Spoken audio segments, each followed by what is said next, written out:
প্রদীপ জ্বালাচ্ছ নাকি?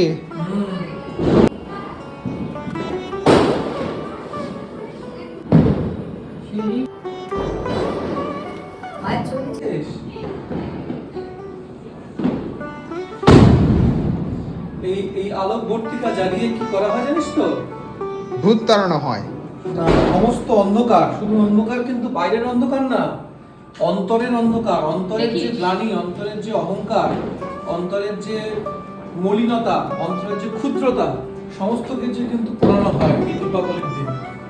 সব পড়িয়ে মনকে শুদ্ধ করা হয়। এটাই হচ্ছে দীপাবলির কিন্তু আসল উদ্দেশ্য।